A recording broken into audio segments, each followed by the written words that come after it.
8월 한 달이 시작이 되었습니다.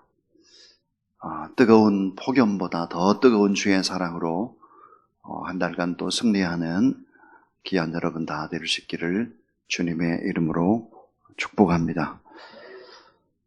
자, 오늘 사랑의 기적을 보라, 그런 제목입니다. 우리는 너무 잘 알고 있습니다. 너무 많이 고백하고 있습니다. 너무 자주자주 노래하고 있고 너무 갈망하고 있습니다. 그것은 사랑입니다. 결국은 다 잘 압니다. 사랑이 해답이고, 사랑이 결국이고, 사랑이 처방전이고, 사랑이 묘약이고, 사랑이 결국은 기적을 일으킨다는 걸 너무 잘 압니다. 사실은 가정의 문제도, 부부의 갈등과 자녀의 문제도, 이웃과 사회의 문제도, 모든 세상 문제가 다 그 해답은 사랑의 결핍에 있다라고 하는 것을 너무 잘 알지요. 건강하지 못한 사랑, 거짓된 사랑, 왜곡된 이 사랑이 큰 문제인 것이죠. 그래서 예수님께서 마태복음 22장 37절부터 40절에 가장 크고 첫째 되는 계명은 하나님을 마음과 뜻과 정성과 온 힘을 다해 사랑하는 것이다. 둘째 해답이 뭘까? 그것은 내 이웃을 내 몸처럼 사랑하는 것이다 그랬습니다. 자, 해답은 하나님 사랑, 이웃 사랑인데 더 하나 플러스해서 자기 몸같이, 너의 몸같이 그렇게 이웃을 사랑하라 그랬습니다. 이것이 온 율법과 선지자의 강령이다 그랬죠. 그러니까 자기 몸과 같이 사랑하라 그랬어요. 아주 중요한 결론 하나를 내리면 이러합니다. 자기를 사랑하지 않으면 무조건 자기 학대로 가는 것입니다. 자기를 사랑하지 않으면 무조건 자기 학대로 가는 거예요. 자기 학대는 결국은 크고 작은 범죄로 가는 것이죠. 범죄. 그래서 우리는 무조건 자기를 사랑을 해야 되는데, 이 자기 사랑이라고 하는 것이 자기가 스스로 사랑이 되는 것이 아니에요. 주변으로부터 귀한 사랑의 얘기를 듣고 더 강력한 하나님께서 나를 사랑하는구나, 이 사실을 알 때부터 사람이 행복을 느끼기 시작하는 것이죠. 자기사랑학교라고 하는 이 학교를 운영하는 김형근 교수님께서 이런 얘기를 했습니다. 제가 한번 읽어보겠습니다. 우리는 사랑받지 못할 때 초라해짐을 느끼고 그런 자신을 감추기 위해서 깊고 어두운 동굴 속으로 들어갑니다. 하지만 그곳에서 느끼는 안도감은 잠시, 곧 홀로 남겨진 외로움의 고통이 우리를 또다시 엄습합니다. 그리고 한치 앞도 제대로 분간할 수 없는 짙은 어둠 속에서 어디로 가야 할지 몰라 두려움과 혼돈에 휩싸이기도 하지요. 사랑의 결핍이 우리를 어둠 속, 그 속으로 가두는 것이라면 오직 사랑만이 우리를 빛으로 인도하여 참 자유를 누리게 합니다. 그러나 그 사랑은 다른 누군가에게서 오는 것이 아니라 나 자신으로부터 시작이 됩니다. 그러나 내 사랑은 부족합니다. 십자가의 사랑에서 다시 시작해야 합니다. 자기사랑학교 김형근 교수님께서 하신 이야기인데 참 사랑을 잘 요약해주고 있다, 그런 생각이 듭니다. 자, 빌레몬서는 뭘까? 사랑에 관한 얘기입니다. 사랑. 말틴 루터는 이 빌레몬서를 이렇게 말했습니다. 기독교 사랑의 진수가 담긴 책이다. 사랑의 진수다 그랬습니다. 이 빌레몬서는 사도 바울이 노년의 기록을 하죠. 그것도 로마의 옥중에 갇혀서 믿음의 사람 빌레몬에게 보내는 편지입니다. 이 편지는 바울 서신 가운데 한 장밖에 되지 않는 짧은 편지죠.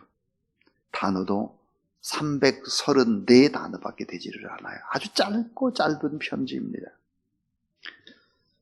그런데 이 복음의 진수라고 하는 사랑과 용서의 삶이 농축되어 있습니다.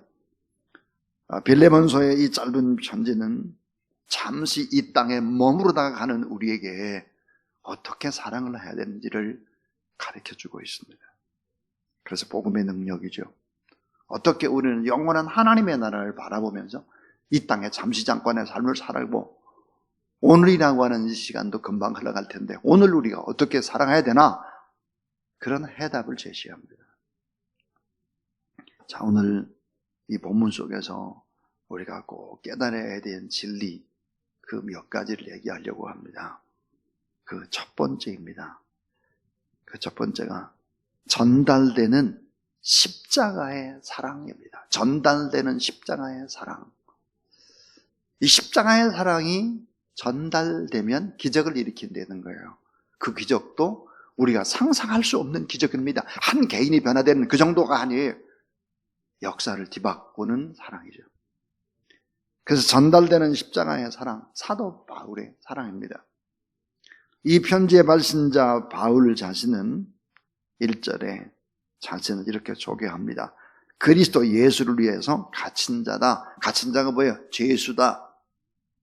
그는 죽을 자, 로마의 사형수입니다. 근데 그리스도 예수를 위해서 갇힌 자, 그리스도 예수를 위해서 죽을 자, 그리스도 예수를 위해서 잡히고 포로된 죄수다. 이렇게 얘기를 합니다. 자, 사도 바울이 예수 그리스도를 믿게 된 것은 정말 기적과 같습니다. 예수 믿는 사람을 죽이고 교회를 불태웠던 무서운 어찌 보면 광인이죠, 광인. 그 다메섹 도상에서 예수 그리스도를 만나죠. 그런 십자가의 능력을 경험합니다. 십자가의 능력. 자, 구원받지 못한 자에게는 십자가라는 것이 미련한 것인데 구원받는 자들에게는 하나님의 능력이 되는 그 하나님의 능력을 경험하죠.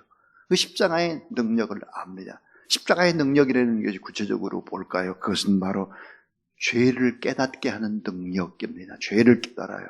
여러분, 십자가라고 하는 것은 내가 죄인이구나. 내가 우리 집에서 제일 죄가 많은 죄인이구나. 우리 교회에서 내가 제일 죄가 많은 죄인이구나. 대한민국에서 나같이 나쁜 사람은 없구나. 이 세상에서 내가 제일 나쁜 죄인 괴수. 나 같은 사람이 세상에 어디 있을까? 이걸 알게 하는 게 뭐예요? 십자가입니다. 십자가. 십자가는 죄를 깨닫게 하는 능력이에요. 죄를 깨닫게 하는 능력은 또 어떤 능력으로 이어질까요? 남을 죄 있다고 비난할 수 없어요. 정죄할 수 없다는 거죠. 남을 정죄할 자격이 없음을 아는 능력이 십자가의 능력입니다. 결국은 이 십자가의 능력이라고 하는 것은 사랑과 용서의 능력인 것이죠. 내 죄악을 담당하신 하나님의 사랑, 이 사랑이 아니면 난 살아갈 수가 없구나, 이걸 아는 거죠. 근데 더 나아가서 이 십자가의 사랑이라고 하는 것은 뭘까? 이게 진정한 축복의 축복이구나. 축복의 능력은 십자가다. 이게. 그래서 어때요? 이 사실을 알기 때문에 복음을 증거하는 걸, 이 사실을 알기 때문에 선교사가 되는 걸, 이 사실을 바울이 깨달았기 때문에 결국은 이방인들에게 복음을 증거하는 그 사명을 감당하게 된다 하는 거죠. 그래서 전달되는 십자가의 사랑이 기적을 일으킨다는 것입니다. 자, 그럼 바울이 오늘 본문 속에서 누구에게 사랑을 전달했을까? 두 번째는 이 사도 바울이 사랑의 본을 보일 뿐만 아니라 복음을 전달한 자는 누구일까? 빌레몬입니다. 빌레몬. 두 번째, 따라하세요. 헌신하는 사랑의 기적. 자, 헌신하는 사랑의 기적입니다. 놀라운 십자가의 사랑을 경험한 바울이 빌레몬에게 십자가의 사랑과 용서의 능력, 복음의 능력을 전했습니다. 빌레몬이 어떻게 변화됐을 것 같습니까? 빌레몬서, 이 편지를 받게 되는 주인공, 그는 바울에게 복음을 전달받습니다. 근데 빌레몬은 누구였을까? 부자였습니다. 부자. 이 부자가 예수 그리스도를 믿게 되니까 어떻게 됐을까요? 자기의 집을 골로새 교회 예배당으로 내놓는 것입니다. 헌신하는 거예요. 참 여러분 성경을 쭉 읽다 보면 자기 집을 바친 사람들이, 그래서 예배당으로 쓰도록 한 사람들이 부지기수로 많습니다. 예를 들어서 예루살렘에는 마가의 집이 있었습니다. 이 마가의 집이 결국은 예루살렘 교회의 모체가 되는 것이죠. 자, 빌립보 교회 루디아의 집이었습니다. 에베소 교회 아블라 쿠부의 집이었죠. 라오디기아 교회 눈바의 집이었습니다. 오늘 골로새 교회 결국은 빌레몬의 집이었죠. 예수 그리스도를 믿고 나니까, 가장 위대한 사랑을 받고 나니까 자기 집을 바치는 거예요. 자기 인생을 바치는 거예요. 이게 진짜 사랑을 경험한 거예요. 진짜. 결국은 이 빌레몬이 영향력 있는 교회의 지도자가 됩니다. 사도 바울은 이 빌레몬에게 보내는 편지 속에서 빌레몬은 어떻게 부를까요? 사랑을 받는 자, 나의 동역자. 그러면서 나의 형제라고 부릅니다. 오늘 빌레몬서 1장 20절에 보니까 나의 형제. 19절에 보니까 너도 내게 빚을 지고 있다. 그러나 내가 그 빚을 말하지는 않겠다. 그 빚을 좀 진 것 있으면 너는 좀 그 빚을 좀 오네시모에게 좀 갚으면 안 되겠느냐, 이 말이. 따라하세요. 너는 나의 기쁨, 너는 나의 평안. 예. 바울은 빌레몬을 그렇게 불렀습니다. 사랑받는 자, 나의 동역자, 나의 형제, 나의 기쁨, 나의 평안이다 그랬습니다. 그러면서 이제는 오네시모를 받아주어라. 오네시모가 누구였을까요? 바로 빌레몬의 종, 빌레몬의 노예였습니다. 근데 엄청난 이 주인의 돈을 훔쳐가지고 달아나다 걸려가지고 감옥에 걸리는 거예요. 감옥에 갇혔어요, 오네시모가. 자, 지금까지 두 가지 얘기를 했죠. 전달되는 십자가의 사랑, 이 엄청난 사랑을 바울이 받고 그 사랑을 빌레몬에게 전했더니 빌레몬은 자기의 집을 바치고 모든 것을 바치는 헌신하는 사랑의 기적이 일어났다 하는 것입니다. 그럼 세 번째 기적은 뭘까요? 놀랍게도 따라하세요. 변화시키는 사랑의 기적. 자, 변화시키는 사랑의 기적이에요. 참 저는 이 말씀을 붙잡고 기도하면서 그런 생각이 들었어요. 여러분의 가슴 속에 있는 예수 그리스도 때문에 여러분을 만나는 많은 사람들이 다 이렇게 아름다운 사랑의 기적과 변화의 기적, 헌신의 기적들이 여러분 때문에 일어나게 되기를 주의 이름으로 축원합니다. 그래야 진짜인 거예요. 그래야 진짜. 자, 변화시키는 사랑의 기적. 오네시모에 관한 얘기예요. 오네시모. 첫 번이 바울에 관한 얘기, 두 번째는 빌레몬에 관한 얘기. 이번 오네시모에 관한 이야기인데요. 오네시모는 원래 노예의 종이었습니다. 빌레몬의 종, 빌레몬의 노예였는데 엄청난 재산에 손을 대가지고 도망치다가 결국은 잡혀가지고 감옥에 들어왔는데 그 감옥이 어떤 감옥이었을까? 사도 바울과 함께 갇혀버린 거예요. 여러분 아까 그랬어요. 십자가의 사랑을 받은 십자가의 전달자인 바울이 죄스러운 오네시모에게 또 복음을 증거하는 것입니다. 그래서 오네시모가 복음을 감옥 안에서 받아들인 거예요. 변화된 것입니다. 여러분, 오네시모는 이 십자가의 사랑을 받고 어떻게 변화됐을 것 같습니까? 성경은 오네시모에 관한 놀라운 얘기를 합니다. 자, 바울은 오네시모를 뭐라고 얘기했느냐? 감옥에서 낳은 나의 아들. 내가 감옥에서 낳은 나의 아들이다. 11절에 보는 무익한 자였으나 이제는 정말로 유익한 자로 변한 자다. 12절에 보면요, 이는 내 신복이라 그랬어요. 신복. 그래서 신복이라는 말이 어떤 말일까 하고 헬라어를 찾아봤더니 이 신복이라는 말은 심장입니다. 심장, 내 생명, 내 자신이다. 감옥에서 만난 죄수 오네시모에게 복음을 증거한 바울이 내 심장 같은 사람, 내 생명 같은 사람, 내 자신 같은 사람, 이런 사람으로 오네시모가 변했다. 또 뭐라고 말하냐? 너무나 아름답게 변한 나의 동역자다 그랬습니다. 나의 동역자. 그러니까 오네시모를 용서하고 오네시모를 받아줘라. 뭘로 받아줘요? 형제로 받아줘라. 말이 안 되는 소리입니다. 지금 같은 시대가 아니잖아요. 주인에게 있어서 노예라고 하는 것은, 종이라고 하는, 둘러스라고 하는 것은 하나의 어때요?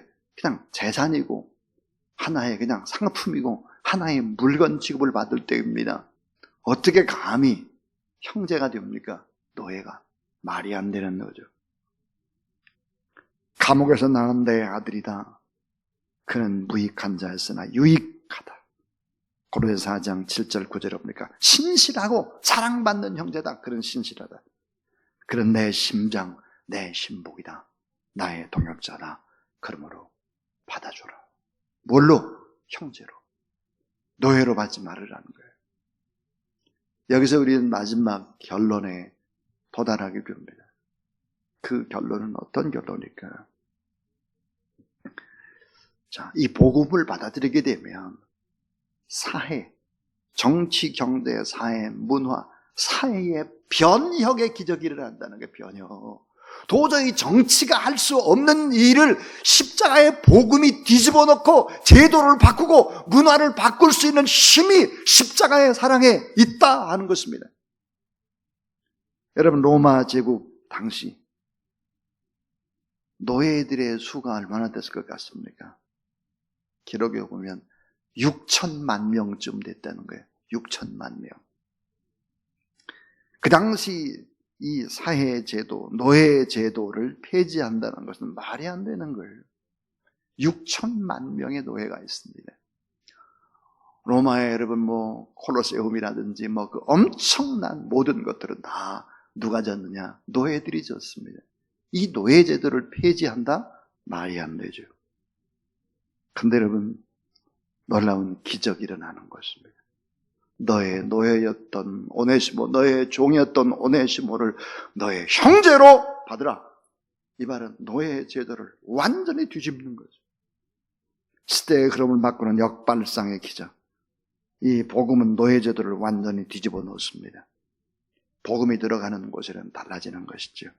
개혁을 외치지 않아도 개혁이 되는 것입니다. 복음이 들어가면 다 변화되는 기적이 일어나는 것이죠. 노예, 종이 주인에게는 재산과 같은 그런 엄청난 그 노예의 아들도 재산이고, 그 노예는 어때요? 주권도 없고 그저 유산도 없고 아무것도 없는 일하는 기계와 같죠. 그 자녀들도 그런데 사랑받는 형제로 대하라. 나 바울을 대하듯이 오네시모를 동역자로 받아들여라. 네가 나한테 빚진 거 있지 않냐? 오네시모가 너한테 빚진 게 있다면 그거를 퉁치자.